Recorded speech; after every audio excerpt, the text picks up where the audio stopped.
اس دنیا کے اندر اللہ رب العزت نے انسان کو بھیجا اور اس کو بے تحاشا نعمتیں عطا فرمائیں۔ انسان اس دنیا کے اندر اللہ رب العزت کی طرف سے اشرف المخلوقات ہے۔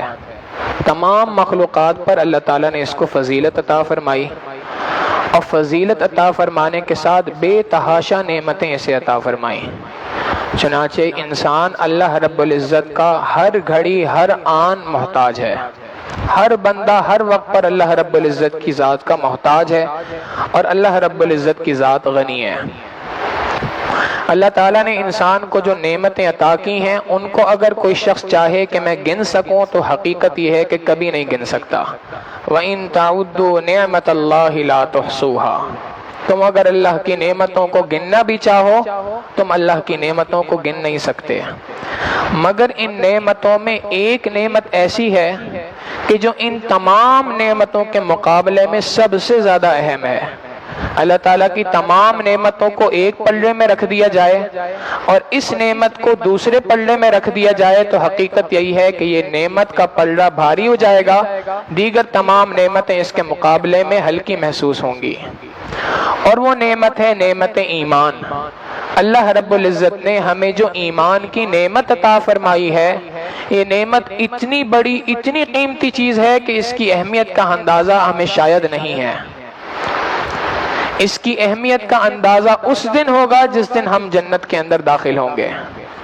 نبی علیہ السلام کے فرامین کو دیکھیں، اللہ رب العزت کے کلام کو دیکھیں تو واقعی پتہ چلتا ہے کہ اللہ تعالیٰ نے ایمان لانے کے اوپر انسان کو بہت ساری نعمتیں عطا فرمائی ہیں۔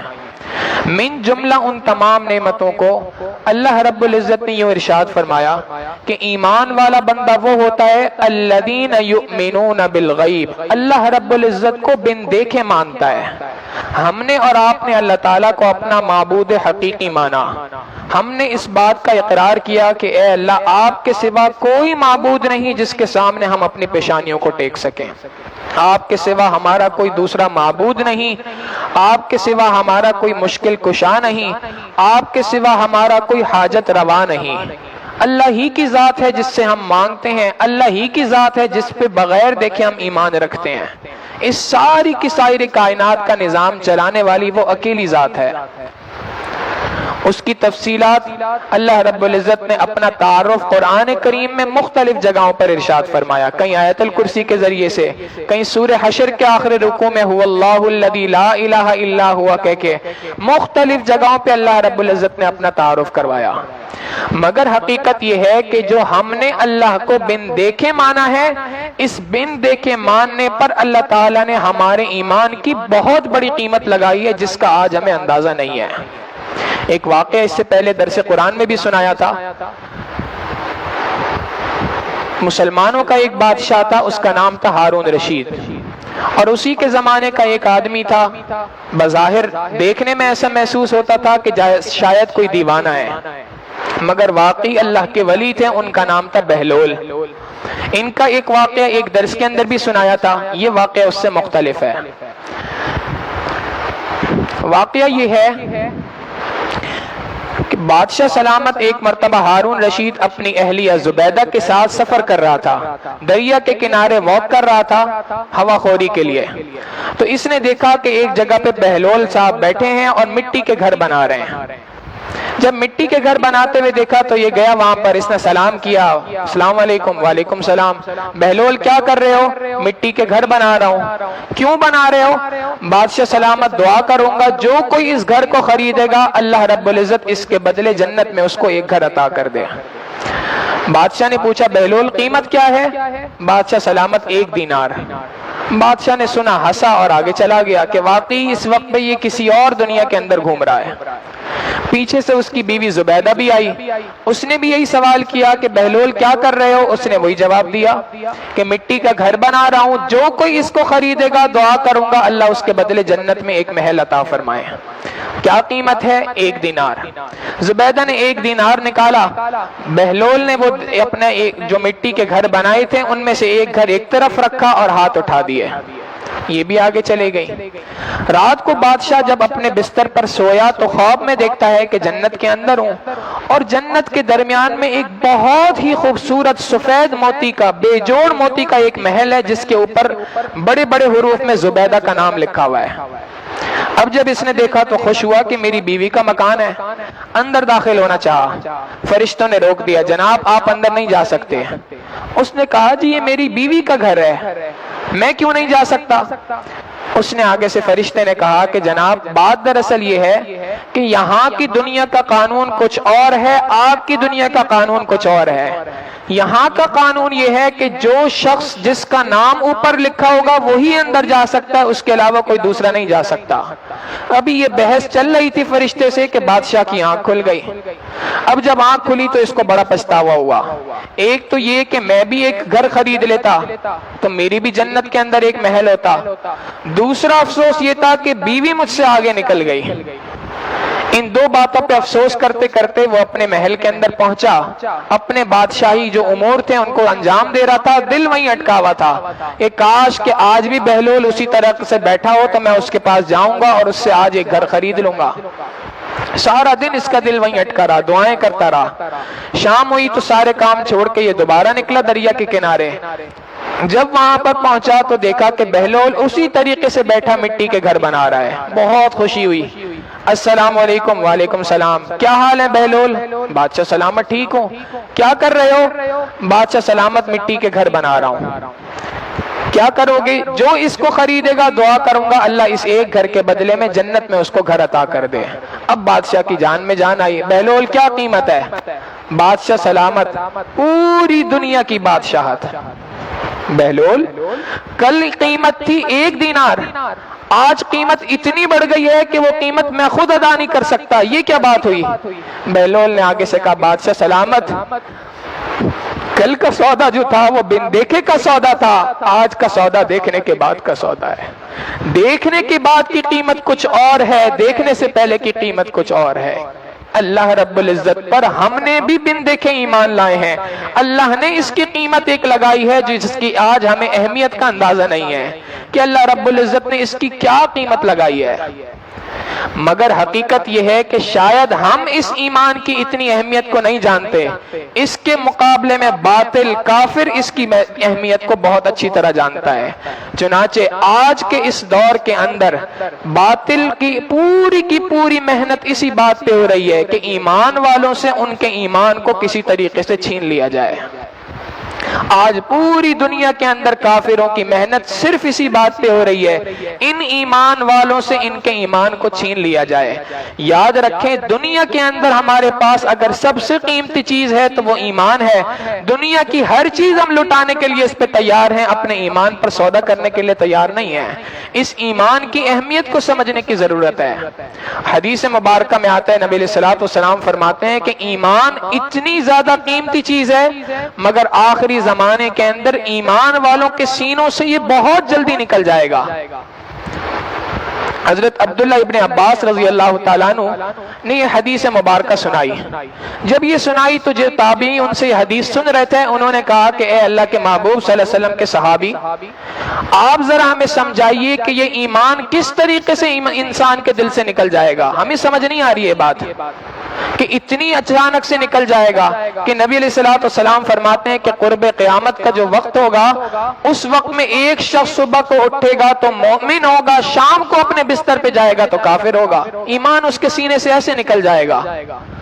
تو عبداللہ ابن عباس رضی اللہ تعالیٰ عنہ سے سوال کیا کہ اے اللہ کے محبوب صلی اللہ علیہ وسلم کے صحابی، آپ نے اللہ کے محبوب صلی اللہ علیہ وسلم سے دین سیکھا ہے، ہمیں یہ بات سمجھائیے کہ یہ اللہ پر ایمان لانا، یہ جو ایمان کی دولت ہے یہ اتنی آسانی سے کیسی نکل جائے گی؟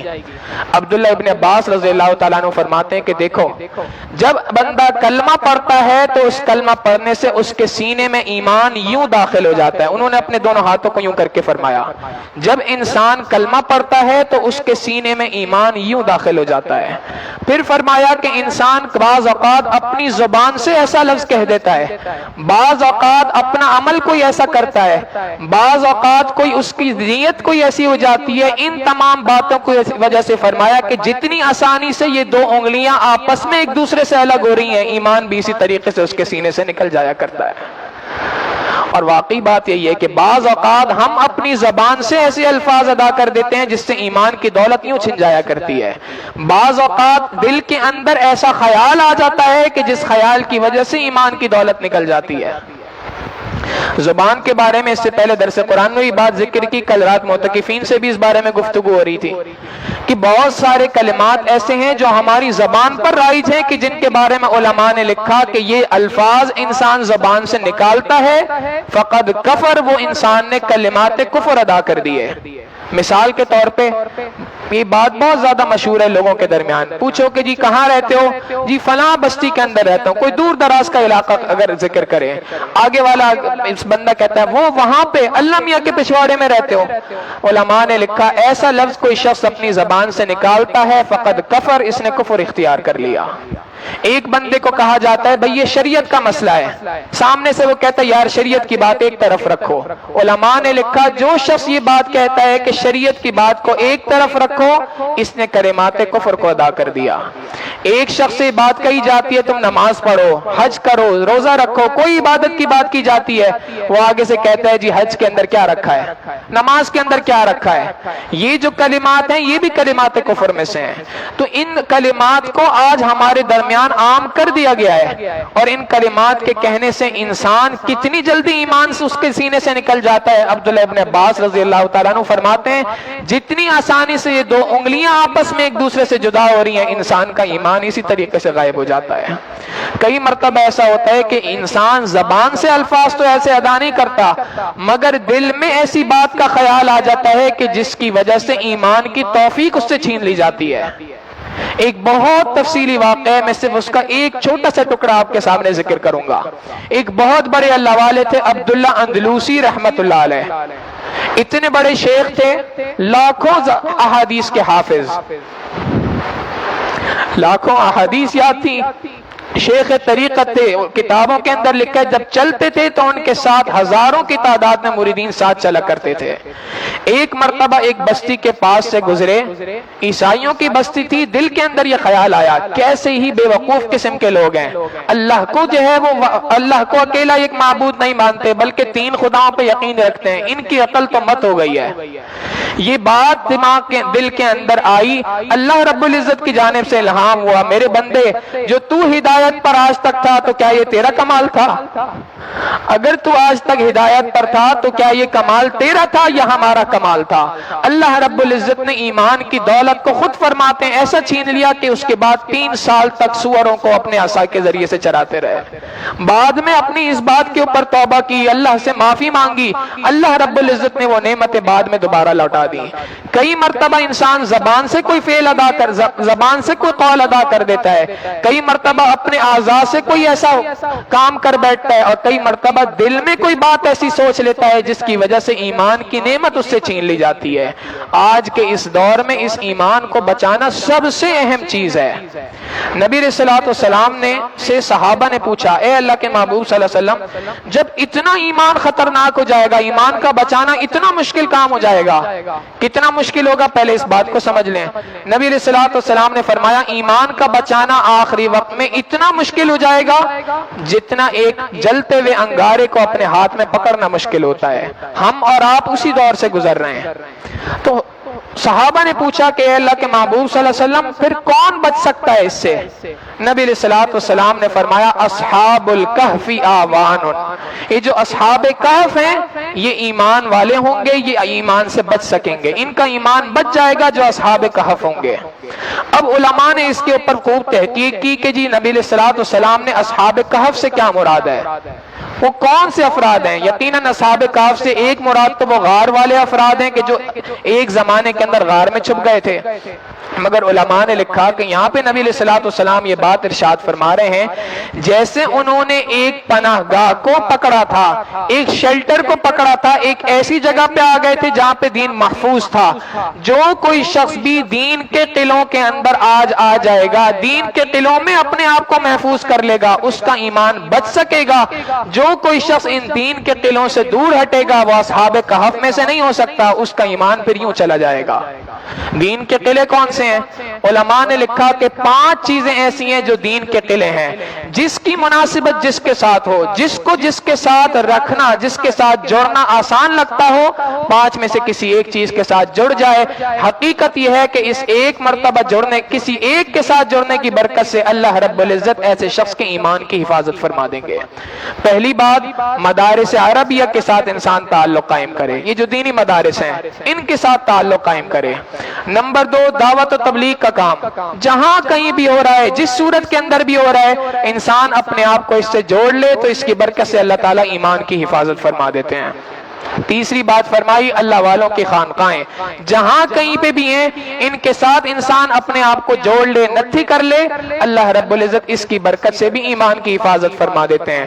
اور چوتھی بات فرمائی، درس قرآن کے حلقے دنیا میں جہاں کہیں بھی ہو رہے ہوں، قرآن کریم کے ساتھ انسان اپنا رشتہ جوڑ لے، اپنا تعلق جوڑ لے، اس درس قرآن کی محفلوں میں بیٹھنا شروع کر دے، اللہ تعالیٰ اس کی ایمان کی بھی حفاظت فرما دیں گے۔ اور پانچویں بات فرمائی، مکہ اور مدینہ، یہ 2 شہر ایسے ہیں کہ جو شخص ان کے اندر قیام کر لے گا اللہ تعالیٰ اس کے بھی ایمان کی حفاظت فرما دیں گے۔ تو ایمان اتنی اہم چیز ہے۔ اور آپ دیکھیں ایک اہم بات کہ یہ 5 چیزیں ایسی ہیں کہ جن کے ذریعے سے انسان کا ایمان بچتا ہے، اور آج کفر نے ان 5 کے اوپر خوب محنت کی ہے کہ کسی طریقے سے مسلمانوں کا تعلق ان سے توڑ دو۔ مدارس عربیہ کے خلاف مختلف پروپیگنڈے ہر زمانے میں چلتے ہوئے آئے، دعوت و تبلیغ کے کام میں مختلف طریقوں سے انتشار پھیلانے کی کوششیں کی جا رہی ہیں، اللہ والوں کی خانقاہوں کو مختلف طریقوں سے توڑنے کی کوشش کی جا رہی ہے۔ مکہ مکرمہ، مدینہ منورہ میں لوگوں کے آنے کو کسی نہ کسی طریقے سے روکا جا رہا ہے، درس قرآن کے حلقوں کی آوازوں کو بند کرنے کی کوششیں کی جا رہی ہیں۔ یہ ایمان کی جو بچانے کے قلعے ہیں، ان قلعوں کے ساتھ آج جڑنا ضروری ہے۔ کفر تو یہ بات جانتا ہے کہ ان کے ذریعے سے مسلمانوں کا ایمان بچتا ہے، وہ اس پہ محنت کر رہا ہے۔ کاش ایمان والے بھی اس بات کو جان لیں کہ ان کے ذریعے سے ہمارا ایمان بچے گا، اور ہم ان کے ذریعے سے جڑ جائیں، ان کے ساتھ تعلق قائم کر لیں، اپنے ایمان کو محفوظ کر لیں۔ اللہ رب العزت ہمارے ایمان کی حفاظت فرمائے، اور اللہ تعالی ہمیں موت کے وقت پر کلمہ پڑھ کر اس دنیا سے جانے کی توفیق عطا فرمائے۔ وآخر دعوانا ان الحمد للہ رب العالمین۔